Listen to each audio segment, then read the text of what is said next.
ከሀገር ወጣ ብለን ዋይት ሀውስ እንገኛለን ማለት ነው። ዋይት ሀውስ መምጣት በጣም ቀላል ነው እንዳሳስባችሁ። እኔ ሂደቱን ፕሮሰሱን እንዴት እንደመጣው ነግራቸዋለሁ። ቪዛ ምናምን በጣም ቀላል ዋይት ሀውስ ነው ያለን። ዋናው ማመን ዋይት ሀውስ ያለችው አሜሪካ ለንደን በጣም ነው እንደገባሽው። መግቢያ ሳክስ ፕሮማክስ አጭር ሰው ወሬኛ ነው ሳክሰኛ ነው ሲባል አላምንም ነበር። ተንኮለኛም ጭምር ነው። ውሸታም ውሸት እና አይደለ። አሁን ያለነው ቤተ መንግስት ነው። የቀድሞ የሀገራችን ፕሬዝዳንቶች የሚቀመጡበት ስፍራ ቤተ መንግስት ነው ያለነው። በአሁኑ ሰዓት ደግሞ ሙዚየም ሆኖ በርካቶች እየጎበኙት ይገኛሉ። እኛም እንግዲህ እየጎበኘነው ነው። በጣም ነው የሚያምረው።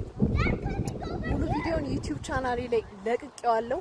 የዩቲዩብ ቻናሌ ሊንክ ባዮ ላይ አለ። እየገባችሁ ዩቲዩብ ላይ ሙሉ ቪዲዮ ማየት ትችላላችሁ። የሚገርም ቦታ ነው። እየመጣችሁ መጎብኘት አለባችሁ። ይመቻችሁ።